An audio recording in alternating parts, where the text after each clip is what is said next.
ரொம்ப சீரியஸான முக்கியமான செய்தி. ஆன்லைன்ல நீங்க பிசினஸ் பண்றீங்கன்னாலும் சரி, ஆன்லைன் மூலமா யாருனே தெரியாத ஒரு நபர்ட்டேருந்து அமௌண்ட் நீங்க ரிசீவ் பண்ணாலும் சரி, உங்க அக்கௌண்ட்டுக்கு பணம் வந்தாலும் சரி, இன்னும் கூடுதலா சொல்லப்போனா என்கிட்ட வந்து ஜிபேல அமௌண்ட் இருக்கு, நான் ஜிபே பண்றேன், யூபிஐ டிரான்சாக்ஷன் மூலமா பணம் அனுப்புறேன், எனக்கு கேஷா அமௌண்ட் தரீங்களா அப்படின்னு கேட்டுட்டு நீங்க யாருனே தெரியாத ஒரு நபருக்கு அப்படி டிரான்சாக்ஷன் பண்ணியிருந்தாலும் சரி, இன்னும் குறிப்பா சொல்ல போனா இப்ப நிறைய பேர் பெயர் தெரியாத நிறைய அப்ளிகேஷன் மூலமா லோன் அமௌண்ட் வாங்குறாங்க. 2000 ரூபாய் 3000 ரூபாய் அப்படிலாம் கூட லோன் அமௌண்ட் வாங்குறாங்க. ஸோ அந்த லோன் அப்ளிகேஷன் மூலமா நீங்க பணம் ரிசீவ் பண்ணீங்கன்னாலும் சரி, இன்னும் ரொம்ப ரொம்ப குறிப்பா மணி டிரான்சாக்ஷன் இருக்கக்கூடிய கேமிங் அப்ளிகேஷன் நீங்க யூஸ் பண்ணாலும் சரி, இங்க இருக்கக்கூடிய அதாவது பேமெண்ட் மணி டிரான்சாக்ஷன் தொடர்புடைய பெரும்பான்மையான அப்ளிகேஷன் இங்க தடை செய்யப்பட்ட அப்ளிகேஷன் தான். ஆனா அதையும் மீறி அந்த அப்ளிகேஷன் மூலமா நீங்க வருமானம் பார்க்குறீங்க, இல்லை அந்த அப்ளிகேஷனை ஒரு என்ஜாய்மெண்ட்டுக்காக நீங்கள் விளையாடிக்கிட்டு இருக்கீங்க, அந்த அப்ளிகேஷன் மூலமாக உங்களுக்கு அமௌண்ட் வருது, இல்லை அந்த அப்ளிகேஷனுக்கு இல்லை இந்த லோன் அப்ளிகேஷன் சொன்னீங்க இல்லையா, அந்த அப்ளிகேஷன்ஸ்க்கெலாம் நீங்கள் வந்து உங்களோட பேங்க் அக்கௌண்ட் டீட்டெயிலை ஷேர் பண்ணுறீங்க அப்படின்னாலும் சரி, நீங்கள் கைது செய்யப்படலாம். இல்லை உங்களோட பேங்க் அக்கௌண்ட் ஃப்ரீஸ் ஆகலாம். ஏன், என்ன பிரச்சனை? இவ்வளோ நாள் எல்லாமே சாதாரணமாக தான் நடந்துகிட்டு இருந்துச்சு அப்படின்னு கேட்டால் இனி அப்படி கிடையாது. ஸோ என்ன பிரச்சனை அப்படின்றத டீட்டெயிலாக பார்ப்போம். 4,43,00,000 மோசடி செஞ்ச பணம் தொடர்பான கம்ப்ளைண்டின் அடிப்படையில் கடந்த டிசம்பர் மாதம் ஃபரிதாபாத் போலீஸ் ஸ்டேஷன் சார்பா, அதாவது ஃபரிதாபாத்தில் கிட்டத்தட்ட ஒரு 36,000 பேங்க் அக்கௌண்ட்டை ஃப்ரீஸ் பண்ணுறாங்க. 36,000 பேங்க் அக்கௌண்ட்டில் 150 ரூபாய்க்கு ஒரு செடி சேல் பண்ண அந்த செடி கடையோட உரிமையாளரோட பேங்க் அக்கௌண்ட் இருக்குது. 826 ரூபாய்க்கு பொருள் சேல் பண்ணிட்டு ஆன்லைன்ல அமௌண்ட் ரிசீவ் பண்ண மளிகை கடை உரிமையாளரோட பேங்க் அக்கௌண்ட் இருக்கு. இப்படி 500 ரூபாய் 200 ரூபாய்க்கு டிரான்சாக்ஷன் பண்ண ஆன்லைன் டிரான்சாக்ஷன் மூலமா அமௌண்ட் ரிசீவ் பண்ண பெட்ரோல் பங்க் உரிமையாளர்கள் ஆகட்டும், சின்ன சின்ன கடை வச்சிருக்கிறவங்கன்னு கிட்டத்தட்ட 1000 பேர் ஃபரிதாபாத் போலீஸ் ஸ்டேஷன் போய் கண்ணீர் விட்டு கதறி இருக்காங்க. நார்மலா உங்களுக்கு விசாரணை பண்றோம் அப்படின்னு சொல்லி கூட்டு போனாலே கண்டிப்பா பயப்பட தானே செய்வாங்க. அக்கௌண்ட்டை ஃப்ரீஸ் பண்ணிட்டோம், சைபர் கிரைம்ல கம்ப்ளைண்ட் ரெஜிஸ்டர் ஆயிருக்கு, நீங்க ஸ்டேஷனுக்கு போங்க அப்படின்னு சொன்னா எப்படி இருக்கும்? ஸோ எல்லாருமே பயந்து போய் அங்கே போய் கண்ணீர் விட்டுருக்காங்க. இது தொடர்பாக விசாரிச்சுட்டு ஃபரிதாபாத் போலீஸ் ஸ்டேஷனை சேர்ந்த அந்த போலீஸ் ஆஃபீஸர்ஸை என்ன பண்ணுறாங்க, உள்துறை அமைச்சகத்துக்கு ஒரு லெட்டர் அனுப்புகிறாங்க. இந்த மாதிரி ப்ரிலிமினரியா விசாரிக்காமலேயே இந்த மாதிரி அக்கௌண்ட் ஃப்ரீஸ் பண்ணுறது சரியான நடவடிக்கை மாதிரி தெரியல, ஸோ இதுக்கு வேற ஏதாவது மெத்தடை நம்ம கொண்டு வரணும் அப்படின்னு சொல்லி கடிதம் எழுதுறாங்க. அந்த போலீஸ் ஆஃபீஸர்ஸ் எழுதின லெட்டர்ல குறிப்பாக ரொம்ப முக்கியமான பாயிண்ட் என்னன்னா, அதாவது முதற்கட்ட விசாரணை மற்றும் சரிபார்ப்பு நடைமுறையை மேற்கொள்ளாமல் வங்கி கணக்குகளை முடக்கக்கூடாது அப்படின்றது பாயிண்ட். இன்னொன்று என்னன்னா, மோசடியில் நேரடியாக ஈடுபட்டவர்களையும் அறியாமலேயே மோசடி பண பரிவர்த்தனையில் இடைத்தரகராக சிக்கியவர்களையும் தனித்தனியா அடையாளம் காணும் வகையில படிநிலை அடிப்படையிலான நடைமுறையை அறிமுகப்படுத்தணும் அப்படின்னு சொல்லி கோரிக்கை வச்சிருக்காங்க. அதுக்கப்புறம் இந்த கேஸோட விசாரணையில 9 பேர் முக்கிய குற்றவாளியா கைது செய்யப்படுறாங்க. ஆனா அந்த 9 பேருக்கு இன்னும் கூடுதல் கும்பலோட தொடர்பு இருக்கும் அப்படின்னு சொல்லிட்டு என்ன சொல்றாங்க, இந்த மாதிரி அதாவது கோர்ட் ஆர்டர் என்ன அப்படின்னா, சரியான விசாரணை முடிகிற வரைக்கும் அதாவது பிளாக் பண்ண ஃப்ரீஸ் பண்ண எந்த பேங்க் அக்கௌண்ட்டுமே அன்ஃப்ரீஸ் பண்ணக்கூடாது, பேங்க் இதை பண்ணக்கூடாது அப்படின்னு சொல்லி கோர்ட் உத்தரவு இருக்கு. பட் இதை தொடர்ந்து அந்த 150 ரூபாய் செடி வித்தாரு இல்லையா, அந்த கடை உரிமையாளர் என்ன பண்றாரு, ஹைகோர்ட்டுக்கு அப்பீல் பண்ணி ஹைகோர்ட் மூலமா தன்னோட பேங்க் அக்கௌண்ட்டை மட்டுமே அன்ஃப்ரீஸ் பண்ணிக்கிட்டார். பட் இந்த மாதிரி எல்லாரும் போவாங்களா? எல்லாராலையும் போக முடியுமா? கண்டிப்பா. அதாவது இந்த ப்ராசஸ்க்கு பயந்துகிட்டே போலீஸ் ஸ்டேஷனுக்கு போகாத பல பேரே இருக்காங்கன்னு சொல்லி அந்த போலீஸ் ஆஃபீஸர் சொல்றாங்க. ஸோ அப்படி இருக்கும்போது நீதிமன்றம் வரைக்கும் போயிட்டு போராடி இதை பண்ணுவாங்களான்றது டவுட் தானே. ஸோ அப்படி இருக்கும்போது இந்த இஷ்யூ பயங்கர சீரியஸா பேசப்பட்டுச்சு அப்பவே. ஸோ அது தொடர்பாக அப்பவே நம்ம என்ன பண்ணோம் கவர் ஸ்டோரி சார்பா, ஏன்னா இந்த செய்தி தொடர்பாக பெருசாக ஊடகங்களில் ஒரு செய்தி அந்த மாதிரி நான் பார்க்கல, சில பத்திரிகைகளில் வந்துருந்துச்சு, பட் மெயின் ஸ்ட்ரீம் மீடியாக்கள்னு சொல்லக்கூடிய எந்த ஊடகங்களையும் அந்த செய்தி வரல. ஸோ அப்பவே நம்ம என்ன பண்ணோம்னா, இது தொடர்பாக இது வந்து ரொம்ப முக்கிய பிரச்சனையா இருக்குன்னு சொல்லிட்டு சைபர் கிரைம் அட்வொகேட் கார்த்திகேயன்ட்ட விளக்கம் கேட்டோம். இப்போ நீங்கள் ஒரு இடத்துல ஒர்க் பண்ணுறீங்க அப்படின்னும் போது உங்களுக்கு நீங்கள் செஞ்ச வேலைக்கு உங்களுக்கு ஒரு சேலரி கொடுக்குறாங்க. பட் உங்கள் ஓனருக்கு சேலரி எப்படி, அவர் அந்த பணத்தை எப்படி சம்பாதிச்சாருன்றது உங்களுக்கு தெரியாது. ஸோ அவர் ஒரு தப்பு பண்ணுறாரு அப்படின்றதுனால நீங்களும் அதனால் பாதிக்கப்படணுன்றது லாஜிக் கிடையாது. ஓகே, புரியுதுங்களா? ஸோ இந்த மாதிரி தான் ஒரு பிஸ்னஸ் நடக்குது. இப்போ என்ன பண்ணுறாங்க, இப்போ ஒரு கம்பெனிக்கு தெரியாமல் இந்த அமௌண்ட் வந்து ஒரு கம்பெனிக்கு போகுதுன்னு வச்சுக்கோங்களேன், அந்த கம்பெனி அக்கௌண்ட் பிளாக் ஆகும். ப்ளஸ் அங்கே அவங்க சேலரி டிஸ்போஸ் பண்ணுறாங்கன்னு வச்சுக்கோங்களேன், அங்கே ஒரு 10 பேர் வேலை செய்கிறாங்கன்னா அந்த 10 பேரோட அக்கௌண்ட்டும் பிளாக் ஆகும். ஓகே, அந்த 10 பேர் இன்னும் 10 பேருக்கு வீட்டுக்கு பால்காரன் பேப்பர்காரனுக்கு பேமெண்ட் கொடுக்குறாங்க, அதெல்லாம் பண்ணுறாங்க அப்படின்னும் அவங்க அக்கௌண்ட்ஸும் பிளாக் ஆகும். Okay. So this is call layers அப்படின்றது. ஸோ இது மாதிரி லேயர் பை லேயர் இது எல்லாமே ஆட்டோமேட்டடாக போயிட்டே இருக்கும். இல்ல சார், இது ஒரு மிகப்பெரிய த்ரெட்டன் மாதிரி இருக்கு சார். இப்போ நம்ம அப்படிதான் இதுக்கு முன்னாடி சில வருஷங்களாவே இந்தியாவில் இந்த மாதிரி தான் நடந்துட்டு இருக்குங்க. ஓகே. இல்ல இதுக்கு முன்னாடி நம்ம வந்து எல்லாத்துக்குமே பேங்க் அக்கவுண்ட் இருக்கணும் அப்படின்னு ஒரு ஸ்கீம் கவர்மெண்டே கொண்டு வருது. கண்டிப்பா. இப்போ பேங்க் அக்கவுண்ட் யூஸ் பண்ணவே பயமா இருக்கலாம். இப்போ எல்லார் கடையிலும் யூபிஐ டிரான்சாக்ஷன் இருக்கு. ஒரு ஸ்கேமரோ இல்ல ஸ்கேமர் யூஸ் பண்ண பணமோ அந்த கடைக்கு வராதுன்னு நம்ம சொல்லவே முடியாது. கண்டிப்பாங்க. நான் ஆல்ரெடி சொன்ன மாதிரி கடலை முட்டாய் வாங்கிட்டு கூட ஸ்கேன் பண்ணிட்டு போகலாம். இப்போ லேட்டஸ்டா நான் 860 ரூபாய்க்காக அவரோட அக்கௌண்ட்டை பிளாக் பண்ணிருக்காங்க. அவரால் வேற எந்த டிரான்சாக்ஷனுமே பண்ண முடியாது. பிளாக் பண்ண கேசஸ் கூட இருக்குங்க. ஸோ 200 ரிசீவ் பண்ணியிருக்காங்க. அந்த 200 அங்கே ஒரு அக்கௌண்ட் பிளாக் பண்ணியிருக்காங்க. அவர் இங்கே தமிழ்நாட்டில் இருக்காரு. பிளாக் பண்ணது மகாராஷ்டிராவில் இருக்க பக்கத்தில் ஏதோ ஒரு வில்லேஜ், இன்னும் மும்பை மாதிரி பெரிய சிட்டி கூட கிடையாது. அங்கே இருக்க ஒரு வில்லேஜ் போலீஸ் ஸ்டேஷனில் இந்த கேஸ் போயிருக்கு. ஸோ இந்த 200 இங்கேருந்து ஒரு 2000 3000 செலவு பண்ணி அங்கே போயிட்டு வர முடியுங்களா? அண்ட் போயிட்டு வர ட்ராவல் எக்ஸ்பென்சஸ் மட்டும் இல்லாமல் அவரோட டைம் எவ்வளோ வேஸ்ட் ஆகும், இதெல்லாம் யோசிச்சு பார்க்கணும். இது வந்து பார்த்தீங்க அப்படின்னா இது எல்லாமே automated system plus vacancy. For example நீங்கள் ஒரு victimise, let us come to square one. நீங்கள் ஒரு விக்டிமைஸ் ஆகிறீங்க, நீங்கள் வந்து அந்த கம்ப்ளைண்ட் கொடுக்குறீங்க. கம்ப்ளைண்ட் கொடுக்கும்போதே வந்து உங்களோட ரெசிடென்ஸ் அட்ரஸ் போடுவீங்க. ரெசிடென்ட் அட்ரஸ் போடும்போது எந்த போலீஸ் ஸ்டேஷன் சூஸ் பண்ணணும், அந்த ஜூரிஸ்டிக்ஷன், உங்கள் ரெசிடென்ஸ் எங்கே இருக்கோ இல்லை உங்கள் ஆஃபீஸ் எங்கே இருக்கோ அந்த ஜூரிஸ்டிக்ஷனுக்கான போலீஸ் ஸ்டேஷனுக்கு அந்த போகும். ஸோ அந்த போலீஸ் ஸ்டேஷன் தான் ரிலவென்ட் ஜூரிஸ்டிக்ஷன். ஸோ இந்த கம்ப்ளைண்ட் ஆன்லைனில் ரெஜிஸ்டர் ஆனால் கூட அது ஆட்டோமேட்டிக்காக அந்த லோக்கல் போலீஸ் ஸ்டேஷனுக்கு அது போயிடும். அந்த கம்ப்ளைண்ட் இனிமேல் ஃபர்தர் ஃபாலோ அப்புக்கு வந்து அந்த போலீஸ் ஸ்டேஷனுக்கு தான் போகணும். ஏன்னா என்சிஆர்பியில் டைரக்ட் கான்டாக்ட் கிடையாது. என்சிஆர்பியில் போய் நீங்கள் நேராக வந்து யாரையும் மீட் பண்ண முடியாது, பேச முடியாது, எதுவும் பண்ண முடியாது. ஸோ அந்த லோக்கல் ஸ்டேஷனுக்கு இந்த கண்டெக்ட் ஃபார்வர்ட். போலீஸ்க்கு இதே மாதிரி தனியாக ஒரு லாகின் கொடுத்துருக்காங்க. போலீஸ் லாகின் இந்த அக்னாலஜ்மெண்ட் நம்பர்னு ஒன்று கொடுப்பாங்க. அந்த லாகின் போட்டு பார்த்தாங்கன்னா உங்கள் கேஸ் டீட்டெயில்ஸ் எல்லாமே அவங்களுக்கும் தெரியும். ஓகே. ஸோ இது என்ன மாதிரி கேஸ் கொடுத்துருங்க எல்லாம் அப்படின்றது எல்லாமே தெரியும். மற்றபடி ஃபாலோ பண்ணுறது அந்த ஸ்டேஷனில் போய் தான் நம்ம ஃபாலோ பண்ணணும். ஸோ இப்போ இந்த மாதிரி தான் விக்டிமைஸ் ஆகிறவங்க, ஃபார் எக்ஸாம்பிள் இப்போ தமிழ்நாட்டில் ஒருத்தர் விக்டிமைஸ் ஆகிறாருன்னு வச்சுக்கோங்களேன். ஸோ எங்கேயோ ஒரு இடத்துல வந்து ஒரு கிராமத்தில் ஒரு விக்டிமைஸ் ஆகிறாரு. அப்போ ஆன்லைனில் கம்ப்ளைண்ட் கொடுக்குறாரு. அப்போ அவர் வீட்டு பக்கத்தில் இருக்க போலீஸ் ஸ்டேஷன், அந்த கிராமத்தில் இருக்க போலீஸ் ஸ்டேஷன் தான் அவருக்கு வரும். பட் அதில் பெனிஃபிஷியரி டெல்லியில் இருக்காரு, மும்பையில் இருக்காருன்னு வச்சுக்கோங்களேன். அவர் இந்த போலீஸ் ஸ்டேஷன் வந்தால் தான் இந்த கேஸ் சால்வ் ஆகும்.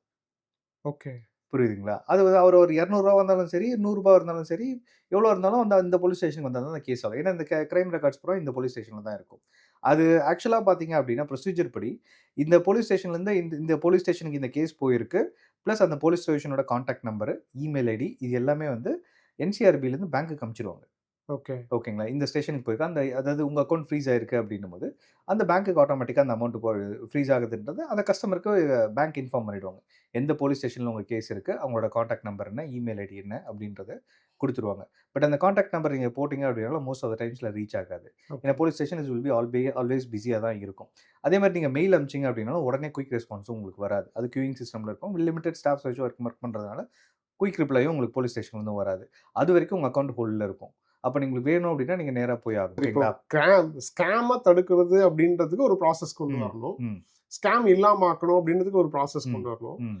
பட் ஸ்கேமரை கண்டுபிடிக்கிறதுக்கும் சாமானியனை வந்து சங்கடப்படுத்துறதோ இல்ல அவனை கஷ்டப்படுத்துறது தான் இதுல இன்வால்வ் ஆகுது அப்படின்னும் போது கண்டிப்பாங்க இதுக்கு இந்த ப்ராசஸே தப்பா இருக்கு. இந்த ப்ராசஸ்ல என்ஜாய் பண்றது ஸ்கேமர், விக்டிமைஸ் ஆகுறவங்க ஃபர்தரா விக்டிம் ஆயிட்டு தான் இருக்காங்க. ஓகேங்களா? ஸோ இதுதான் இப்போதைக்கு நடந்துட்டு இருக்கு. அப்ப இதுக்கு சொல்யூஷன்ஸ் இதுதாங்க. அட்வொகேட் கார்த்திகேயன் சார் சொன்னதை நீங்க கேட்டிருப்பீங்க. ஸோ இந்த வீடியோட ஃபுல் லிங்க், வீடியோ லிங்கை வந்து கீழே நான் கொடுக்குறேன், கட்டாயம் செக் பண்ணிக்கோங்க. ஏன்னா சில விஷயங்களை பேசியிருப்போம், அது மூலமா சில தெளிவுகள் உங்களுக்கு கிடைக்க வாய்ப்பு இருக்கலாம். இப்போ சம்பவம் 2க்கு வருவோம். 2வது சம்பவம் எங்க நடந்திருக்கு அப்படின்னா நம்ம தமிழ்நாட்டில் நடந்திருக்கு. தமிழ்நாட்டில் என்ன நடந்திருக்கு? 2 நாள்ல கிட்டத்தட்ட 837 பேரை கைது பண்ணியிருக்காங்க. என்ன நடந்துச்சு அப்படின்றத காவல்துறை சார்பிலே சொல்லியிருக்காங்கன்னு வைங்க. பட் இந்த கும்பல் இப்போ இதுல வந்து மியூல் மணி மோசடி, மியூல் அக்கௌண்ட் ஸ்கேம் தான் இப்போ இதுல வந்து எக்ஸ்போஸ் ஆயிருக்கு. சரி, இவங்களை ஏன் கைது பண்ணியிருக்காங்க அப்படின்னு பார்த்தா, அதாவது மோசடி கும்பல் அவங்க மோசடி செஞ்ச பணத்தை சேஃபா டிரான்சாக்ஷன் பண்றதுக்கு இவங்கள, அதாவது இப்போ கைது செய்யப்பட்டிருக்காங்க இல்லையா, இவங்கெல்லாம் ஹெல்ப் பண்ணியிருக்காங்க அப்படின்ற அடிப்படையில தான் கைது பண்ணியிருக்காங்க. அதாவது சிம்பிளா சொல்லணும் அப்படின்னா, இப்போ நான் வந்து யாரையோ ஒருத்தரை ஒரு 1000 ரூபாய் நான் ஏமாத்த போறேன்னு வைங்க. நான் அவரை ஏமாத்த போறேன். அந்த 1000 ரூபாவை ஏமாத்தி என்னோட அக்கௌண்ட்டுக்கு நான் வந்து டிரான்ஸ்ஃபர் பண்ணிக்கிட்டேன் அப்படின்னா என்னோட அக்கௌண்ட்டை ட்ரேஸ் பண்ணி நான் தான் ஏமாத்தினேன் அப்படின்றத ஈஸியாக கண்டுபிடிச்சிருவாங்க. ஸோ இப்போ நான் என்ன பண்ணுறேன், இன்னொருத்தர்கிட்ட ஹெல்ப் கேட்குறேன். இந்த மாதிரி என் அக்கௌண்ட்டில் டிரான்சாக்ஷன் பண்ண முடியல, இல்லை என் அக்கௌண்ட்டில் மினிமம் பேலன்ஸ் மெயின்டைன் பண்ணாததுனால இப்போ ஏதாவது அமௌண்ட் எனக்கு வந்துச்சுன்னா ஃபைன் அமௌண்ட்டோட சேர்த்து பேங்க் வந்து எடுத்துப்பாங்க, இல்லை டிரான்சாக்ஷனே பண்ண முடியல, இல்லை லிமிட் முடிஞ்சிருச்சு, எதையாவது ஒரு விஷயத்த சொல்லி இப்போ அந்த 3வது நபரை கன்வின்ஸ் பண்ண முடியும். கன்வின்ஸ் பண்ணி அவரோட அக்கௌண்ட்டுக்கு அந்த 1000 ரூபாவை டிரான்ஸ்ஃபர் பண்ணிட்டு டைரக்டா அவர் அக்கௌண்ட்லேருந்து எடுத்துக்கலாம், இல்லை அவர் அக்கௌண்ட்லேருந்து வேற ஒருத்தருக்கு அனுப்ப சொல்லலாம். இப்போ நானே இப்போ ரெண்டாவது லேயர்ல என்னோடது வந்துருச்சு அப்படின்னா மறுபடியும் என்ன ட்ரேஸ் பண்றதுக்கு ஈஸியா இருக்கலாம். ஸோ இதை கொஞ்சம் சுத்தல விடுறதுக்காக இன்னொருத்தருக்கு அனுப்பி அவர்கிட்டேருந்து நமக்கு நான் எடுத்துக்கிறேன் ஏதாவது ஒன்று பண்ணுவாங்கன்னு வைங்க. ஸோ இப்போ அந்த 3வது நபர் என்ன பண்றாரு, நான் பண்ற மோசடிக்கு இன்னொருத்தரை ஏமாத்துனதுக்கு அவரு எனக்கு ஹெல்ப் பண்றாரு. ஸோ இப்போ அவரும் விசாரணை வளையத்துக்குள்ள வராரு. இப்போ ட்ரேஸ் பண்ணும்போது இப்போ அந்த சம்மந்தம் ஏமாந்த நபர் கம்ப்ளைண்ட் கொடுக்குறாரு. அந்த கம்ப்ளைண்ட் கொடுக்கும்போது அந்த பணம் எங்க போச்சுன்னு ட்ரேஸ் பண்ணும்போது நான் சொன்ன அந்த ஹெல்ப் கேட்ட 3வது நபரை தான் காமிக்கும். ஸோ அவரும் இப்போ விசாரணை வளையத்துக்குள்ள வரார்.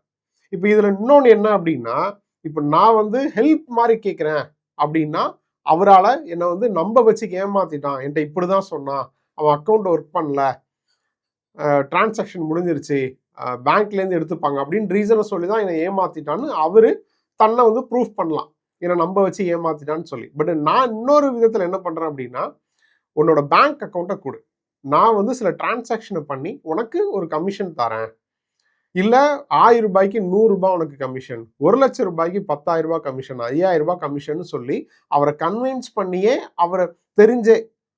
அவருக்கு தெரிஞ்சே அவரோட அக்கௌண்ட்டை யூஸ் பண்றேன் அப்படின்னா அவரையும் கண்டிப்பா கைது பண்ணுவாங்க. ஓகேவா? இப்போ இன்னொன்னு, இப்போ அவர்கிட்ட பேங்க் அக்கௌண்ட்டே இல்லை, அவரோட ப்ரூஃபை வச்சு எனக்கு ஹெல்ப் பண்றதுக்காக அவரு ஒரு பேங்க் அக்கௌண்ட்டை ஓபன் பண்ணி தந்தாலும் இந்த விசாரணை வளையத்துக்குள்ள வருவாங்க. ஸோ எல்லாமே இருக்கு. இப்போ நான் ஒரு ஸ்கேம் பண்றேன், எனக்கு எந்த விதத்துல யாரெல்லாம் ஹெல்ப் பண்றாங்களோ, அதுவும் இந்த மணி டிரான்சாக்ஷனுக்காக யாரெல்லாம் ஹெல்ப் பண்றாங்களோ அவங்க எல்லாருமே இப்போ இப்போ இந்த 837 பேரை கைது பண்ணியிருக்காங்க இல்லையா, கிட்டத்தட்ட அந்த கேட்டகரி தான். ஸோ இதை தான் மியூல் மணி மோசடி இல்லைன்னா மியூல் அக்கௌண்ட் மோசடின்னு சொல்றாங்க. ஸோ இப்போ இந்த அடிப்படையில தான் இந்த 837 பேரை கைது பண்ணியிருக்காங்க. இது தொடர்பாக காவல்துறை தரப்புலேருந்து என்ன சொல்லியிருக்காங்க அப்படின்னா, அவங்க ஒரு ஸ்டேட்மெண்ட்டாகவே ரிலீஸ் பண்ணியிருக்காங்க.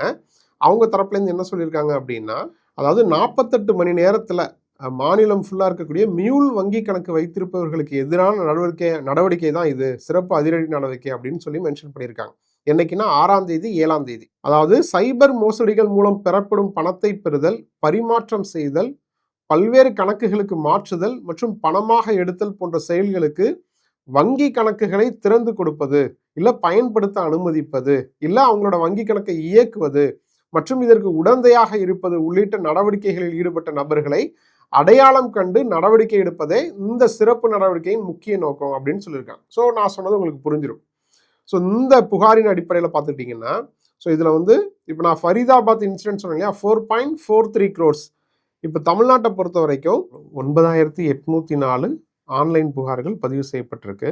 அந்த புகாரினோட அந்த மொத்த வேல்யூ, ஏமாற்றப்பட்ட அமௌண்ட்டுன்னு பார்த்துக்கிட்டிங்கன்னா 545 கோடி. ஸோ இது தொடர்பாக விசாரிக்கும் போது தான் கிட்டத்தட்ட 601 எஃப்ஐஆர் ரிஜிஸ்டர் பண்ணுறாங்க. இந்த எஃப்ஐஆரின் அடிப்படையில் தான் கிட்டத்தட்ட 837 பேரை கைது பண்ணுறாங்க. அந்த 837 பேரும் தமிழ்நாட்டை சேர்ந்தவங்க. இவங்க எல்லாரும் தான் அந்த 545 கோடி பணம் வந்து டிரான்ஸ்ஃபர் ஆகிறதுக்கு, அதாவது அதை கேஷை எடுத்து கொடுக்கறது, கிரெடிட் ஆகிறதுக்கு, இந்த மாதிரியான விஷயங்களுக்கு அந்த மோசடி கும்பலுக்கு இந்த 837 பேர்ல இருக்கக்கூடிய சில நபர்கள் வந்து தன்னோட அக்கௌண்ட்டை கொடுத்துருக்காங்க, இல்லை அவங்க புது அக்கௌண்ட்டை ஓப்பன் பண்ணி கொடுத்துருக்காங்க, இந்த மாதிரியான விஷயங்களை பண்ணியிருக்காங்க. ஸோ மொத்த மாநிலத்திலையும் மேற்கொள்ளப்பட்ட இந்த நடவடிக்கையின் போது கிட்டத்தட்ட 204 செல்போனு, 185 சிம் கார்டு, 4 லேப்டாப்பு, 1 பென்டிரைவு, அதுக்கப்புறம் 1,02,000 ரூபாய் ரொக்க பணம், 114 வங்கி passbook, 29 check book, 73 ATM, 1 credit card, அப்புறம் 58 வங்கி கணக்கு விவரங்கள் வந்து கண்டுபிடிக்கப்பட்டிருக்கு. ஃபரீதாபாத் இன்சிடென்ட் தான் எனக்கு தெரிஞ்சு பெரிய அமௌண்ட்டுக்கான ஒரு நடவடிக்கையாக இருந்திருக்கு அப்படின்னு நினச்சிக்கிட்டு இருந்தேன். ஆனால் இப்போ அதை விட 545 கோடிக்கான ஒரு இன்வெஸ்டிகேஷன்ல தான் இத்தனை பேரை கைது பண்ணியிருக்காங்க. உண்மையிலே தமிழக போலீஸோட இந்த நடவடிக்கை அதிரடி நடவடிக்கை தான். ஸோ அவங்க தரப்புலேருந்து பொதுமக்களுக்கு அறிவுரையாக சில பாயிண்ட்டை சொல்லியிருக்காங்க. என்ன அப்படின்னா, கமிஷனுக்காக உங்களோட பேங்க் அக்கௌண்ட்டை ஒருபோதும் யார்கிட்டையும் கொடுக்காதீங்க. கமிஷன் அல்லது பண பலனுக்காக உங்கள் வங்கி கணக்கு விவரங்களை மற்றவர்களுடன் பகிரவோ அல்லது உங்கள் கணக்கை பயன்படுத்த அனுமதிக்கவோ வேண்டாம் அப்படின்னு சொல்லியிருக்காங்க. 2வது பாயிண்ட் நான் ஆல்ரெடி சொன்னதுதான், பண ஆதாயத்திற்காக வங்கி கணக்கு விவரங்களை வழங்க வேண்டாம். அதாவது யாராவது பணம் தரன்றதுக்காக உங்களோட பேங்க் அக்கௌண்ட் டீட்டெயிலை கொடுக்காதீங்க, வேற யாராவது யூஸ் பண்றதுக்கும் அனுமதிக்காதீங்க அப்படின்னு சொல்றாங்க. அதுவும் அதுல ரொம்ப முக்கியமா, அது தெரிஞ்சு செஞ்சாலும் சரி தெரியாம செஞ்சாலும் சரி, இந்த சைபர் வழக்குக்கு கீழே நீங்க வந்து வருவீங்க, விசாரணை வளையத்துக்கு ஆளாக்கப்படுவீங்க. ஸோ இது எல்லாமே சைபர் குற்றத்துக்கு கீழே தான் வரும் அப்படின்றத மென்ஷன் பண்ணியிருக்காங்க. இதை தான் அட்வொகேட் கார்த்திகேயன் சாரும் சொல்லுவார். உங்களோட பேங்க் அக்கௌண்ட் அது நீங்க தெரிஞ்சு பண்றீங்க, தெரியாம பண்ணிட்டீங்க அப்படின்னு என்ன சொன்னாலும் சரி, அது இன்வெஸ்டிகேஷனுக்கு கண்டிப்பா ஆளாக்கப்படுவீங்க. ப்ரூஃப் பண்ணது 2வது விஷயம் தான். பட் அது வந்து கண்டிப்பா உங்க மேல நடவடிக்கை எடுக்கிறது உறுதிதான் அப்படின்றத சொல்லுவாரு. அதே மாதிரி ஆன்லைன் சூதாட்டம் மற்றும் பண பரிவர்த்தனை கொண்ட கேமிங் செயலிகளை பயன்படுத்தும் போது எச்சரிக்கையாக இருக்கவும்.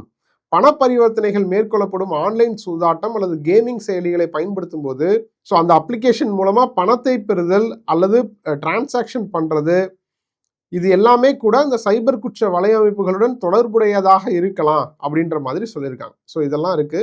ஆல்ரெடி நான் சொன்ன மாதிரி தான், ஆன்லைன் கடன் வழங்குவதாக கூறும் அறிமுகம் இல்லாத நபர்களின் அழைப்புகளில் எச்சரிக்கையாக இருக்கவும். அறிமுகம் இல்லாத நபர்கள் தொலைபேசியில் தொடர்பு கொண்டு கடன் வழங்குவதாக கூறி புதிய வங்கி கணக்கு, நடப்பு கணக்கு தொடங்குமாறோ அல்லது இணைய வங்கி சேவை தொடர்பான ரகசிய விவரங்களை பகிருமாறோ கேட்டால் அதற்கு பதிலளிக்க வேண்டாம் அப்படின்னு சொல்லியிருக்காங்க. இன்னொன்று, பயன்பாட்டில் இல்லாத வங்கி கணக்குகளை மூடவும் அப்படின்னு குறிப்பிட்டிருக்காங்க. அதாவது நீங்க ரொம்ப நாளா யூஸ் பண்ணாம வச்சிருக்கீங்க, ஏதாவது ஒரு பேங்க் அக்கௌண்ட் இருக்கு அப்படின்னா அதை ப்ரொசீஜர் படி அதை வந்து க்ளோஸ் பண்ணிடுங்க அப்படின்னு மென்ஷன் பண்ணியிருக்காங்க காவல்துறை. ஸோ இது காவல்துறை தரப்புலேருந்து சொல்லுது. பட் இந்த சம்பவம் தொடர்பாகவும் நம்ம வந்து சைபர் கிரைம் அட்வொகேட் கார்த்திகேயன்ட்ட விளக்கம் கேட்டிருந்தோம். வந்து வீட்டில் இருந்துட்டு ஹவுஸ் ஒய்ஃப்ஸை டார்கெட் பண்ணி பார்ட் டைம் ஜாப்னு சொல்லி அவங்க பேரில் அக்கௌண்ட்ஸ் ஓப்பன் பண்ண கேசஸ் எல்லாம் கூட நிறைய இருக்கு. பட் இதுக்கு ஒரு சொல்யூஷன் அப்படின்றது வந்து நம்ம ட்ரேஸ் பண்ணி பார்த்தோம் அப்படின்னா வந்து மெயின் அக்யூஸ்ட் எல்லாமே அவுட் சைடு இந்தியா இங்கிருந்து ஆப்ரேட் பண்றாங்க. ஸோ அவங்கள நம்மளால வந்து போய் அரெஸ்ட் பண்றதோ, அவங்கள போயிட்டு அங்கேருந்து ஒரு எக்ஸ்ட்ராடிக்ஷன் மூலியமா அங்கேருந்து வெளியில கூட்டிட்டு வரதோ அதெல்லாம் பாசிபிலிட்டி ரொம்ப கம்மி தான். மேபி பாசிபிலிட்டி இல்லைன்னு கூட நம்ம சொல்லலாம். பட் வேற பிளே பண்றதுக்கு ரன்னர்ஸ் இங்க நிறைய பேர் இருக்காங்க. ஸோ அந்த ரன்னர்ஸ் ஐடென்டிஃபை பண்ற முயற்சியில தான் போலீஸ் இறங்கியிருக்காங்க. அந்த ரன்னர்ஸ் மூலியமா தான் இத்தனை பேர் ஐடென்டிஃபை பண்ணிருக்காங்க. அதுலயும் வந்து பாத்தீங்கன்னா அரெஸ்ட் பண்ண அத்தனை பேருமே ரிமாண்டும் பண்ணலைங்க. ஸோ எல்லாரையும் கூப்பிட்டு விசாரிச்சிருக்காங்க. விசாரிச்சுட்டு பல பேர் வந்து திருப்பி அனுப்பிச்சிருக்காங்க. ஸோ திருப்பி அனுப்பும்போது வந்து என்னன்னா ஒரு வார்னிங் மாதிரி மெசேஜ். ஸோ தட் இந்த மெசேஜ் வந்து எதுக்காக அப்படின்னா it acts as a deterrent. ஏன்னா பிகாஸ் இன்னைக்கு நியூஸ்ல வந்து ஒரு 2 நாள் இதை பத்தி தான் எல்லாரும் பேசிட்டு இருக்காங்க.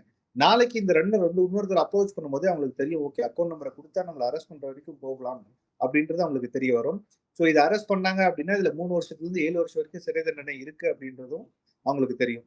ஸோ அப்போ வந்து இனிமேல் ரன்னர்ஸ் யார் அப்ரோச் பண்ணும்போது எல்லாருமே தயங்குவாங்க. ஒரு காமன் மேன், ஒரு லேமேன் அவங்க கூட வந்து அக்கௌண்ட் நம்பர் கொடுக்கறதுக்கு தயங்குவாங்க. ஏன்னா பிகாஸ் இதுக்கான கிரிமினல் லைபிலிட்டி நம்ம கிட்ட வந்துடும் அப்படின்னு. அதுக்கான ஒரு இனிஷியேட்டிவ் தான் இது. எதுவுமே வந்து பேங்க் பண்றது கிடையாது. எல்லாமே போலீஸோட ரெக்வஸ்ட்ல மட்டும் தான் பண்றாங்க. ஸோ இப்போ என்சிஆர்பி போர்ட்டல் அப்படின்றது ஒரு பப்ளிக்கை பொறுத்த வரைக்கும் இட்ஸ் கால்ட் என்சிஆர்பி போர்ட்டல் அப்படின்னு நம்ம சொல்லுவோம். நேஷனல் கிரைம் ரெப்போர்ட்டிங் போர்ட்டல் அப்படின்னு சொல்லுவோம். ஸோ இதுல வந்து கம்ப்ளைண்ட் ரிஜிஸ்டர் பண்றாங்க. அது வந்து ப்ரோ பப்ளிக். அங்க ரிசீவ் பண்றதுக்கு வந்து தனியா வந்து பாத்தீங்க அப்படின்னா போலீஸ்க்கு தனியா சைபர் போலீஸ்னு ஒரு போர்ட்டல் கொடுத்துருக்காங்க. ஸோ அதுல அவங்க ரிசீவ் பண்றாங்க. அதுல எம்ஆர்எம்னு சொல்லுவாங்க. ஸோ அந்த எம்ஆர் அதுக்குன்னு ஒரு தனி மாடல். அந்த மாடியூல்ல வந்து பாத்தீங்க அப்படின்னா போலீஸும் இருப்பாங்க, பேங்கர்ஸும் இருப்பாங்க. ஸோ வந்து இந்த அக்கௌண்ட் வந்து ஃப்ரீஸ் பண்றதுக்கோ, இந்த அக்கௌண்ட்டை லீன் மார்க் பண்றதுக்கோ, இது எல்லாமே போலீஸ் அங்கிருந்து ஒரு ரெக்வஸ்ட் கொடுத்து பேங்க்ல போய் அது ஃப்ரீஸ் ஆகும். பேங்கர்ஸ் மூலியமா அந்த இன்ஃபர்மேஷன்ஸ் எல்லாம் கலெக்ட் பண்ணுவாங்க. ஸோ இப்படிதான் இதெல்லாம் நடந்துட்டு இருக்கு. பட் இப்போ ரீசெண்டா வந்து ஒரு 3 மந்த்ஸ்க்கு முன்னாடி வந்து இதுக்கு ஒரு சொல்யூஷனும் கொடுத்துருக்காங்க. என்னன்னா சப்போஸ் உங்க அக்கௌண்ட் லீன் மார்க் ஆயிடுச்சு அப்படின்னா இதுக்கு முன்னாடி வரைக்கும் நீங்க என்ன பண்ணணும் அப்படின்னா எந்த ஊர்ல எந்த ஸ்டேஷன்ல உங்க மேல கம்ப்ளைண்ட் ரிஜிஸ்டர் ஆயிருக்கோ அந்த ஊருக்கு நீங்க போய் நீங்க வந்து இன்னசென்ட் அந்த போலீஸ் ஸ்டேஷன்ல நீங்க ப்ரூவ் பண்ணி அவர் கன்வின்ஸ் ஆனாரு, அந்த அந்த பர்டிகுலர் ஐஓ கன்வின்ஸ் ஆகுறாரு அப்படின்னா அதுக்கப்புறம் அவர் வந்து இந்த கேஸ்ல இருந்து உங்க நேமை ரிமூவ் பண்ணிட்டு அதுக்கப்புறம் உங்க பேங்க்கு என்ஓசி அனுப்புவாங்க. அந்த என்ஓசியை பேஸ் பண்ணி தான் லீன் மார்க்கை ரிமூவ் பண்ணுவாங்க, இல்ல வந்து அக்கௌண்ட் அன்ஃப்ரீஸ் பண்ணுவாங்க. பட் இப்போ ரீசெண்டா ஒரு 3 மந்த்ஸ் முன்னாடி ஜிஆர்எம் வந்து இன்ட்ரடியூஸ் பண்ணியிருக்காங்க. ஸோ அது வந்து என்னன்னு பாத்தீங்க அப்படின்னா கிரீவன்ஸ் ரெட்ரஸல் மாடியூல் அப்படின்னு ஒன்று இருக்கு. ஸோ அதுல வந்து இப்போ ஃபார் எக்ஸாம்பிள் உங்க அக்கௌண்ட்ல லீன் மார்க் ஆயிருக்கு அப்படின்னா நீங்க ஹோம் பிரான்ச் அப்ரோச் பண்ணாலே போதும்.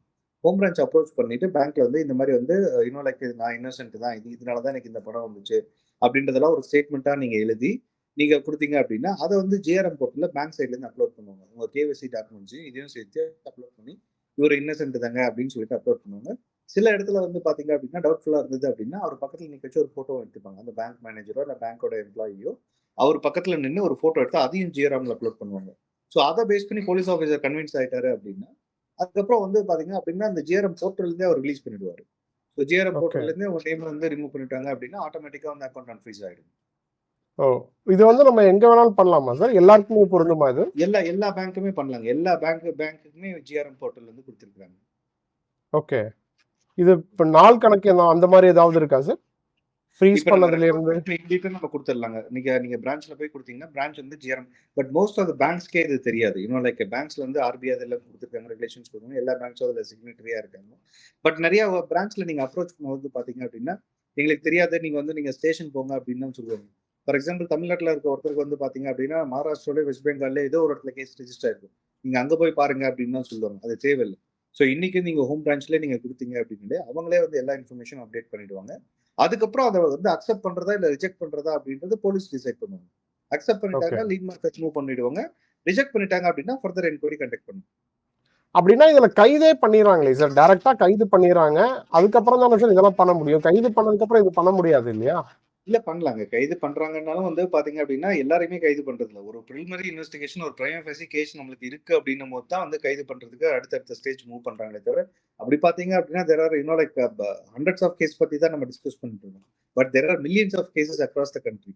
ஸோ அவ்வளோ கேசஸ்க்கும் கைது பண்ணணும்னா பல பேரை நம்ம கைது பண்ண வேண்டியது இருக்கும். ஸோ அதெல்லாம் நடக்கல.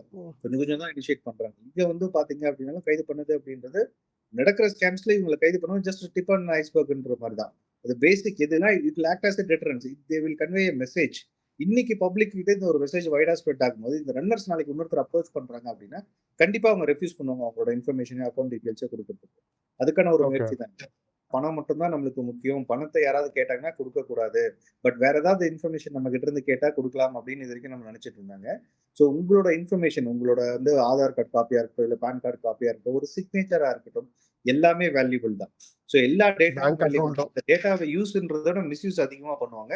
அதனால யாருக்குமே எந்த இன்ஃபர்மேஷன், எஸ்பெஷலி உங்களோட ஐடென்டிட்டி டாக்குமெண்ட்ஸா இருக்கட்டும், உங்களோட போட்டோகிராஃப்ஸா இருக்கட்டும், இல்ல எங்கேயோ ஒரு இடத்துல சைன் பண்றதா இருக்கட்டும், எதுவுமே விசாரிக்காம நீங்க அந்த விஷயத்தை ஷேரும் பண்ணாதீங்க, சைனும் பண்ணாதீங்க. ஸோ கார்த்திகேயன் பேசின அந்த வீடியோ லிங்கையுமே, ஃபுல் வீடியோ லிங்கையுமே கீழே மென்ஷன் பண்றேன், கட்டாயம் பாருங்க. ஏன்னா ரொம்ப முக்கியமான விஷயத்த ஷேர் பண்ணியிருக்காரு. ஜிஆர்எம் போர்ட்டல் பத்தி கட்டாயமா தெரிஞ்சுக்கோங்க. ஸோ ஏன் இவ்வளோ சீரியஸாக சொல்கிறேன் அப்படின்னா, இது யாருக்கு வேணாலும் நடக்கலாம். இப்போ 837 பேர், நாளைக்கு எனக்கும் நடக்கலாம், உங்களுக்கு ஏதோ ஒரு விதத்தில் நான் ஒரு ஆன்லைன் டிரான்சாக்ஷன் பண்ணும்போது என்னோட பேங்க் அக்கௌண்ட் வந்துச்சுன்னா நானும் விசாரணைக்கு போய் தான் ஆகணும். ஸோ அதன் அடிப்படையில் தான் இப்போ கூட வந்து பெட்ரோல் டீலர்கள் சங்கத்தை சேர்ந்த முரளியுமே வந்து ஒரு அறிக்கை வெளியிட்டிருக்காங்க. அறிக்கைன்றதோட ஒரு எச்சரிக்கைன்னே அதை சொல்லலாம். என்ன சொல்லியிருக்காங்க அப்படின்னா, இப்போ இதே மாதிரியான சுச்சுவேஷன் தொடர்ந்தா பெட்ரோல் பங்க்ல இனி யூபிஐ டிரான்சாக்ஷன்ஸை அலோவ் பண்ண முடியாத சுச்சுவேஷன் ஏற்படும். வாடிக்கையாளர்கள் ஜிபே, ஃபோன்பே மாதிரியான டிஜிட்டல் டிரான்சாக்ஷன் பண்ணும்போது சம்பந்தப்பட்ட டீலர்களுக்கு சிக்கல் வர வாய்ப்பு இருக்கு. ஸோ இதுக்கு எங்களுக்கு சரியான எஸ்ஓபி கொடுக்கணும் அப்படின்னு சொல்லி டிஎன்பிடிஏ தலைவர் கேபி முரளி வந்து சிஎம் விஜய்க்கு அறிக்கை மூலமா கோரிக்கை வச்சிருக்காரு. ஸோ இது எங்க வருது பாத்தீங்களா? பெட்ரோல் பங்க்ல நார்மலா இப்போ ஃபரிதாபாத் இன்சிடென்ட்ல நம்ம பார்த்தோம். பெட்ரோல் பங்க் உரிமையாளர்களையும் கூட்டு போயிருக்காங்க, அவங்களோட பேங்க் அக்கௌண்ட்டையும் ஃப்ரீஸ் பண்ணியிருக்காங்க. இப்போ அவங்களுக்கு இப்போ நீங்க முக்காவாசி பேர் நம்ம ஜிபே தான் பண்றோம். 50 ரூபாய் ஆனாலும் ஜிபே தான் பண்றோம், 1000 ரூபாய் 2000 ரூபாய் ஆனாலும் ஜிபே தான் பண்றோம். ஸோ அப்படி இருக்கும்போது கட்டாயமா அவங்களுமே வந்து விசாரணை வளையத்துக்குள்ள வருவாங்க. ஸோ இதன் அடிப்படையில தான் இப்போ வந்து முரளி அவர்கள் இந்த விஷயத்த சொல்லியிருக்காங்க. இது சரியா? அது எப்படிப்பா? பெரும்பான்மையானவர்கள் இதை தான் யூஸ் பண்றாங்க. அப்படி இருக்கும்போது அதை ஸ்டாப் பண்ணா எப்படி? எல்லாருமே யூபிஐ டிரான்சாக்ஷனுக்கு மாறுங்கன்னு அவங்க தான் சொன்னாங்க, அரசு தான் சொல்லுச்சு. இப்போ இதை வந்து இந்த மாதிரி சங்கங்கள் இப்படி முடிவெடுத்தா பொதுமக்களுக்கு இடையூறு ஏற்படாதா அப்படின்னு கேட்டீங்கன்னா, இதை நம்ம அவர்கிட்டே நம்ம விளக்கம் கேட்டிருந்தோம். அவர் என்ன சொல்றாருன்றதை கேளுங்க சார். சமீபத்துல இப்படி ஒரு ஸ்டேட்மெண்ட் நீங்க சொன்னதா செய்திகள்ல வெளியில வந்திருக்கு. ஃபர்ஸ்ட் அது உண்மைதானா சார்? நீங்க சொன்னது உண்மைதானா? நான் வந்து சிஎம்க்கு வந்து லெட்டர் கொடுத்துருக்கோம். Okay sir. தமிழ்நாடு சிஎம்க்கு லெட்டர் கொடுத்துருக்கோம். 10th அன்னைக்கு இந்த 10th ஓகே கொடுத்துருக்கோம். சார். என்ன கோரிக்கையை முன் வச்சு சார்? அந்த டீலர்களுக்கு வந்து எந்த வித ஒரு அறிவிப்பும் இல்ல என்னன்னு. அவங்கள காலையில அந்த டீலருடைய வீட்டுக்கு வராங்க போலீஸ். ஓகே. வந்து நீங்க வந்து உங்களுக்கு வந்து சைபர் கிரைம் என்கொயரி இருக்குது, அதனால நீங்க வந்து போலீஸ் ஸ்டேஷனுக்கு வரணும் அப்படின்னு கையோட அழைச்சின்னு போயிடுறாங்க அவங்க ஜீப்ல. ஓகே. அது இப்ப அதை அழைச்சின்னு போறாங்களா, அதை அழைச்சின்னு போகும்போது என்னுடைய இது என்னன்னா, அவங்க எந்த விதத்திலயும் அவங்க ஒரு குற்றவாளியா இல்ல எதுவும். வீட்டுல வந்து அவங்கள அழைச்சின்னு என்கொயரிக்கு எடுத்துன்னு போகும்பொழுது அண்டே அவங்க பக்கத்துல மக்கள் இருக்கிறவங்க வந்து அது சரியான நடைமுறையா உங்களுக்கு படல? படல அந்த விஷயம். நம்பர் 1. அழைச்சின்னு போனது அவங்களுக்கு எந்த விதமான இன்ஃபர்மேஷன் இல்ல. உங்களை வந்து சைபர் கிரைம் என்கொயரி பண்றதுக்கு வருவாங்க, அது வரைக்கும் நீங்க இங்க இருங்க, அதுதான் எங்களுக்கு உத்தரவு வந்திருக்குது இதுதான் அப்படின்றது ஸ்டேஷன்ல சொல்றாங்க. அந்த ஸ்டேஷன்ல வந்து அவங்கள எந்த விதத்திலயும் அவங்கள வந்து மரியாதை இல்லாமையோ அது எதுவும் நடத்தல, அப்படிலாம் இல்ல. அவங்கள அங்கேயே வெயிட் பண்ண வச்சிடறாங்க. அதுல வந்து அது மாதிரி இதானதுல வந்து ஒரு லேடி டீலரும் இருக்கிறாங்க அதுல ஓகே. ஓ வந்து. சரி சரி சரி. அந்த டீலர் ஏன்னா யாரு டீலரோ அவங்க தான் அங்க அதுக்கு என்கொயரி போகணும் வந்து. Okay okay. So அது மாதிரி வந்து ஒரு லேடி டீலரும் வந்து தர்மபுரியில வந்து போயிருக்காங்க ஓ டிஸ்ட்ரிக்ட்ல சரி சரி வச்சிருக்காங்க. சரி. சரிங்க அவங்க சார். 6 மணிக்கு வந்து ஸ்டேஷனுக்கு போனது. ம். என்கொயரி வந்து முடிஞ்சிருச்சு அப்படின்னு 10 மணிக்கு ஒரு 9:30 மணிக்கு சொல்றாங்க. ஆனா ஓகே. இவங்ககிட்ட வந்து காலையிலயா சார் இல்ல ஈவினிங்கா? காலையில 6 மணிக்கு போயிட்டு 10 மணி வரைக்கும். 5:30 மணிக்கு வீட்ல இருந்து அழைச்சின்னு போனது. ஓகே நைட்டு வந்து அவங்க 10 மணிக்கு ஸ்டேஷன்ல இருந்து வெளியே வராங்க. ஓகே. ஒன் டே 9 to ஃபுல்லா. 10. ஓகே. ஆமா இருக்காங்க. ம். ஸோ அப்ப அவங்களுடைய மனவேதனை என்னன்னு பாருங்க. இந்த மாதிரி இதுக்கு மேலும் தொந்தரவுகள் இதே மாதிரி தொடர்ந்தாக எஸ்ஓபி எதுவுமே போடாம இப்படியே போச்சுன்னா பிளைண்டா, ஓகே. அப்ப நீங்க சொல்ற டெசிஷன் எடுக்கலாம். அதுக்கு சரிங்க. நம்மளுடைய ஒரு இன்டிமேஷனை நம்ம கவர்மெண்ட்டுக்கு ப்ராப்பரா தெரிவிப்போம் அப்படின்னு தான் என்னுடைய ரெப்ரசன்டேஷன். என்னுடைய பிரஸ் ரிலீஸும் அதுதான். சரிங்க sir. Thank you sir. Thank you sir. ரொம்ப கருத்துக்கு ஓகே நன்றி சார். ஓகே. கேட்டிருப்பீங்க. அதாவது ஒரு பெண் டீலரை காலையில 5:30 மணி 6 மணிக்கு வீட்டுக்கு போய் ஸ்டேஷன் கூட்டு போறாங்க. கூட்டு போயிட்டு நைட்டு 10 மணி வரைக்கும் ஸ்டேஷன்ல வச்சிருக்காங்க. அப்படின்னா இது எப்படி சரியா இருக்கும்? இந்த மாதிரி அவங்களாம் வந்து சங்க தலைவர்ன்ற முறையில என்கிட்ட முறையிட்டாங்க. ஸோ நான் உங்களோட மனக்குமுறலை நான் அறிக்கையா வெளியிட்டிருக்கேன். பட் இதே நிலை தொடர்ந்தா, இந்த மாதிரியான சுச்சுவேஷன் தொடரும் போது எங்களுக்கு வேற வழி இல்லாம தான் நாங்க அந்த முடிவு எடுக்க வேண்டிய கட்டாயத்துக்கு தள்ளப்படுவோம். அப்படின்றதுனால தான் அந்த முடிவெடுத்தா பொதுமக்களுக்கு பாதிப்பு ஏற்படும் அப்படின்றதுனால நாங்க சிஎம் விஜய்க்கு இப்படி ஒரு கோரிக்கை வச்சிருக்கோம். இதுக்கு சரியான ஒரு எஸ்ஓபியை கொண்டு வாங்க, கிரியேட் பண்ணுங்க. இந்த மாதிரியான விசாரணைக்கு நாங்க முழு ஒத்துழைப்பு கொடுக்குறோம். பட் அதுக்கு முன்னாடி எங்கள்கிட்ட ப்ராப்பரான தகவல் கொடுங்க அப்படின்றத அவர் தரப்புலன்னு சொல்லியிருக்காங்க. அவர் தரப்பு சொல்றதுன்றது ஒரு சரியான ஒரு நியாயமான கோரிக்கை தான் வைங்களேன். ஏன்னா இது இப்போ நான் இவ்வளோ நேரம் சொன்னது எல்லாமே இப்போ ஃபரிதாபாத்தில் அந்த போலீஸ் ஸ்டேஷன் போலீஸ் ஆஃபீஸர்ஸே உள்துறை அமைச்சருக்கு கடிதம் எழுதுறாங்க. இந்த மாதிரியான அதாவது முதற்கட்ட விசாரணை என்னன்னு தெரியாமலேயே வியாபாரிகளோட சிறு குறு வியாபாரிகளோட அக்கௌண்ட்டை ஃப்ரீஸ் பண்ணுறதுன்றது சரியான நடவடிக்கை இல்லை அப்படின்னு சொல்கிறாங்க. இப்போ அதே தான் இங்கேயும் பொருந்தது. ஓகேங்களா? ஸோ இப்போ இது மூலமாக இது வந்து இது இன்னுமே சீரியஸாக இந்த பிரச்சனை சீரியஸாக வாய்ப்பு இருக்கு. ஏன்னா இப்போ மேபி இந்த சம்பவம் இருக்குல்ல, இப்போ 837 பேர் கைதுன்றது ஒரு எச்சரிக்கையாக கூட இருக்கலாம்னு வைங்க. பொதுமக்களுக்கு இந்த மாதிரியான விஷயத்துல தலையிடக்கூடாது, இந்த மாதிரியான விஷயத்த பண்ணக்கூடாது அப்படின்னு ஒரு எச்சரிக்கையை எடுத்துக்கிட்டாலும், பட் ஸ்டில் இது வந்து பாதிப்பு எங்க வருது அப்படின்னா இந்த வியாபாரம் பண்ணக்கூடியவங்க, ஆன்லைன் பிஸ்னஸ் பண்றவங்களுக்கு பாதிப்பு ஏற்பட வாய்ப்பு இருக்கு. அதாவது ஆன்லைன் பிஸ்னா எங்கேயோ இருக்கிற பொருளுக்கு ஆர்டர் போடுவாங்க. இப்போ அந்த பொருளை இவங்க அனுப்பிச்சு விட்டுருவாங்க. பட் எங்கேயோ இருக்கிற நபர் ஆன்லைன் மூலமா தான் அமௌண்ட் அனுப்புவார். அந்த நபருக்கு அந்த அமௌண்ட் எப்படி வந்துச்சுன்னு இவங்களுக்கு தெரியாது. ஸோ இப்போ அவரை விசாரிக்கிறாங்க, அவர் ஒரு மோசடி பண்ணி ஸ்கேம் அமௌண்ட்டை சம்பாதிச்சிருக்காரு அப்படின்னா அப்போ அந்த விசாரணை வளையத்துக்குள்ள இவங்களும் வருவாங்க, பிஸ்னஸ் பண்றவங்க.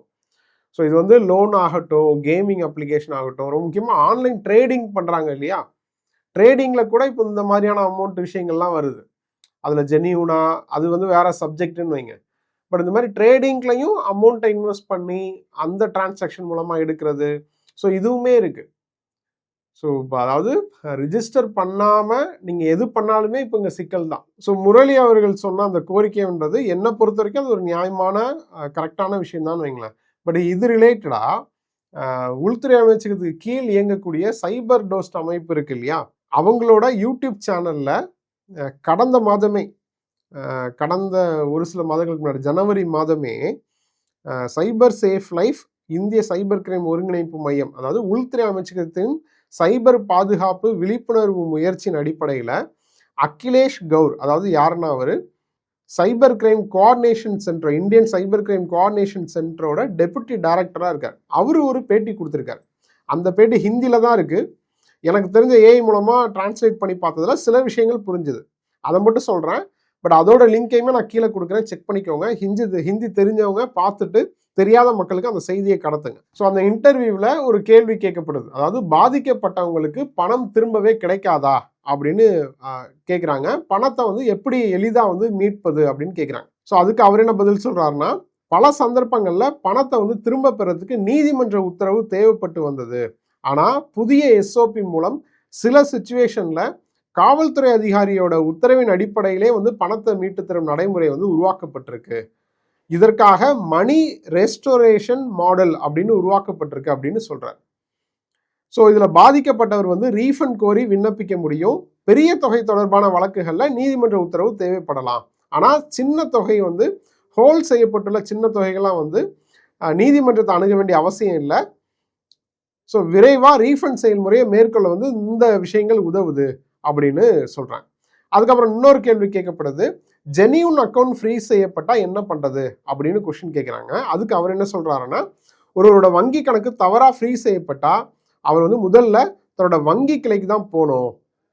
ரொம்ப முக்கியம். ஃபர்ஸ்ட் அவர் பேங்க்கு தான் போகணும். போயிட்டு அந்த நபரோட அடையாளம் மற்றும் கணக்கு தொடர்பான தகவல்களை சரி பார்க்கணும். அந்த நபர் ஜெனியூன் தான் அப்படின்னு பேங்க் வந்து உறுதி பண்ணிடுச்சு அப்படின்னா அவரோட கிரீவன்ஸ் வந்து பதிவு செய்யப்படும் அப்படின்னு சொல்றாரு. அதாவது அந்த புகார் வந்து எந்த மாநிலம் அல்லது யூனியன் பிரதேச காவல்துறையால் கணக்கு ஃப்ரீ செய்யப்பட்டதோ அந்த சம்பந்தப்பட்ட காவல்துறை அதிகாரியிடம் நேரடியாக செல்லும் அப்படின்னு சொல்றாரு. அந்த கிரீவன்ஸ்ன்றது இந்த ஜிஆர்எம் போர்ட்டல் மாதிரியான விஷயங்களை தான் அவர் சொல்றாருன்னு நினைக்கிறேன். அதுக்கப்புறம் 3 நிலை அப்பீல் மெக்கானிசம் இருக்கு அப்படின்னு சொல்றாரு அவர். அதாவது புதிய எஸ்ஓபியில் ஜெனியூன் அக்கௌண்ட் ஹோல்டர்ஸ்க்காக 3 டயர் மெக்கானிசம் வழங்கப்பட்டிருக்கு. அதில் முதல்ல என்ன அப்படின்னா இன்வெஸ்டிகேஷன் ஆஃபீஸ், அவர் தான் வந்து புகாரை ஆய்வு செய்வார். அங்கே தீர்வு கிடைக்கல அப்படின்னா அடுத்த நிலை சீனியர் லெவல் போலீஸ் ஆஃபீஸர், அவர்கிட்டையும் உங்களுக்கு தீர்வு கிடைக்கல அப்படின்னா ஸ்டேட் லெவல் ஆஃபீஸர், அவருக்கு அடுத்த நிலைக்கு வந்து நீங்கள் புகாரை வந்து கொண்டு போக முடியும். இதனால உண்மையான நபரோட புகார் வந்து ஒரே இடத்துல நிராகரிக்கப்பட்டு விட்டாலும் அங்கேயே முடிஞ்சு போகாம அடுத்த நிலைக்கு நம்ம எடுத்து போடலாம். அதாவது அப்பீல் போற மாதிரி. அதே மாதிரி சின்ன கடைகளும் ஏன் பாதிக்கப்படுது அப்படின்னு கேள்வி கேட்கும்போது சில நேரங்களில் மோசடி செய்பவர்கள் வந்து ஒரு கடைக்கு போய் கியூஆர் கோட் மூலமா பணம் கொடுக்குறாங்க. ஸோ அந்த பணம் வந்து ஃப்ராட் மணி ட்ரையலில் இருப்பது தெரிய வந்தால் அந்த சிறு வியாபாரிகள் வந்து கணக்கும் பாதிக்கப்படலாம். ஆனால் இந்த மாதிரியான ஜென்யூன் நபர்களுக்கும் புதிய கிரீவன்ஸ் மெக்கானிசம் வந்து உதவியாக இருக்கும் அப்படின்னு சொல்கிறார். அதனால தான் நான் திரும்பவும் சொல்கிறேன், அந்த ஜிஆர்எம் போர்ட்டல் பற்றி கட்டாயம் தெரிஞ்சுக்கோங்க. அட்வொகேட் கார்த்திகேயன் சார் சொன்னார் இல்லையா, அதுதான். ஸோ இந்த மாதிரியான விஷயங்கள் இருக்குது. முன்னாடி நீதிமன்றம் போய் தான் நீங்கள் வந்து அக்கௌண்ட் அன்ஃப்ரீஸ் பண்ணணும், பணத்தை மீட்டெடுக்கணும் அப்படிலாம் இருந்துச்சு. பட் இப்போ நீங்கள் ஜென்யூன் தான் நிரூபிச்சிட்டிங்கன்னா போலீஸ் ஸ்டேஷன்லேயே அந்த விஷயத்தை முடிக்கிறதுக்கான ஸ்டெப்ஸ் இருக்குது அப்படின்றத அவர் பதிவு பண்ணுறார். ஸோ இதில் நிறைய இருக்கலாம்னு வைங்களா, பாயிண்ட் இருக்கலாம், சின்ன சின்ன விஷயங்கள் இருக்கலாம். பட் இது எல்லாத்துக்கும் அடிப்படையே மொத்தமாக இந்த மாதிரி சிக்கல் எதுலேயுமே சிக்கக்கூடாது அப்படின்ற அடிப்படையே பார்த்துக்கிட்டிங்கன்னா நீங்கள் வந்து இந்த மாதிரி ஆன்லைன் டிரான்சாக்ஷன் பண்ணும்போது, ஆன்லைனில் நீங்கள் மணி ரிசீவ் ஆகும்போது, இல்லை லோன் அப்ளிகேஷன் யூஸ் பண்ணும்போது, கேமிங் அப்ளிகேஷன் யூஸ் பண்ணும்போது, தேவையில்லாத டிரான்சாக்ஷன் பண்ணும்போது, தெரியாத நபர்கிட்டேருந்து பணம் வாங்கும்போது, ரிசீவ் பண்ணும்போது, இதெல்லாம் வந்து நீங்கள் கவனமாக இருக்க வேண்டிய தேவை இருக்குது. இப்போ எங்கேயோ பணத்தை கொள்ள அடிச்சுட்டு அவன் வந்து ஒரு லோன் அப்ளிகேஷன் கம்பெனி ஸ்டார்ட் பண்ணுறான். அது கம்பெனின்னு சொல்ல முடியாது, சும்மா திருட்டுத்தனமாக ஸ்டார்ட் பண்ணுறான்னு வைங்க. எங்கேயோ இருக்கிற அவன் வந்து வெஸ்ட் பெங்கால், பீகார் அந்த மாதிரி இருக்க மோஸ்ட் ஆஃப் தி லோன் அப்ளிகேஷனை விசாரிச்சிங்கன்னா அப்படி இருக்கும். பட் அதோட இன்டெப்த்தாக போய் விசாரிச்சிங்கன்னா அதோட பேக் அண்ட் சைனால போய் முடியும். அப்படி தான் நம்ம இது வரைக்கும் பல கேஸ் பார்த்துருக்கோம். ஸோ இப்போ மோசடி பண்ண பணத்தை இல்லை நம்மளை மாதிரி ஏகப்பட்ட பேரை ஏமாற்றி ஒரு 1 கோடி சம்பாதிச்சுட்டு அந்த 1 கோடியை அப்ளிகேஷன் மூலமாக லோனாக கொடுக்கறதுக்கு அவன் அவைலபிளாக இருக்கான்னு வைங்க. இப்போ நம்ம என்ன பண்ணுவோம், பண தேவைக்கு அவன்கிட்டயே போய் பணம் கேட்போம். அவன் என்ன பண்ணுவான், அவன் மோசடி பண்ண பணத்தை லீகலாக மாற்றுறான். இப்போ அந்த பணத்தை உங்களுக்கு அனுப்பிட்டு அதுக்கு ஒரு இன்ட்ரெஸ்ட் போட்டு அதை டபுளாக அவன் கலெக்ட் பண்ணி டபுளுக்கு டபுள் லாபம் சம்பாதிச்சுட்டு போயிடுறான். அதாவது வட்டிக்கு கடன் கொடுத்து சம்பாதிக்கிற ப்ராசஸை அவன் மோசடி பணம் மூலமாக வச்சு டபுளாக லாபம் சம்பாதிச்சுட்டு போயிடறான். ஸோ இதுதான் இந்த லோன் அப்ளிகேஷன் பேக்ரவுண்ட் நடக்குது. கேமிங் அப்ளிகேஷனும் அப்படிதான். அவன் ஒரு விஷயத்தை சம்பாதிச்சு கேமிங் அப்ளிகேஷன் மூலமாக அதை லீகலாக மாற்றுறான். ஸோ இது எல்லாமே இந்த மோசடி வளையத்துக்குள்ளே வர்றது தான். ஸோ இதுக்கான விசாரணை ஸ்டெப்ஸ் இருக்கு இல்லையா, அதுக்கு சரியான எஸ்ஓபி வரணுன்றது தான் எல்லாரோட கோரிக்கையும். நம்ம இதுக்கு முன்னாடி கேரளாவில் ஜித்தின் கேஸ் பார்த்தோம். ஸோ அதுவுமே கிட்டத்தட்ட இதே மாதிரி தான். அதுலேயுமே நம்ம வந்து பேசியிருக்கோம் அது ரிலேட்டடாக. வேற ஒரு ஊருக்கு கைது பண்ணியே கூட்டு போயிட்டாங்க, வேற ஒரு ஸ்டேட்டுக்கு, கேரளாலேருந்து வேற ஒரு ஸ்டேட்டுக்கே கூட்டு போயிட்டாங்க. அதுக்கப்புறம் அவர் ஜாமீன் வாங்கி வந்தார். அந்த விஷயத்தையுமே நம்ம பேசியிருக்கோம். ஸோ இது எல்லாமே அதில் முக்கியமான விஷயம், வேற ஸ்டேட்டில் தான் கேஸ் ரிஜிஸ்டர் ஆச்சுது அப்படின்னா நீங்கள் அங்கே போகணுன்ற அவசியம் இல்லை அப்படின்றதையும் இங்கே வந்து அட்வொகேட் சொல்கிறாங்க. ஸோ அதனால தான் அந்த வீடியோக்களெல்லாம் முழுமையாக பாருங்கள், உங்களுக்கான தெளிவு அது மூலமாக கிடைக்கிறதுக்கு வாய்ப்பு இருக்குது. நன்றி.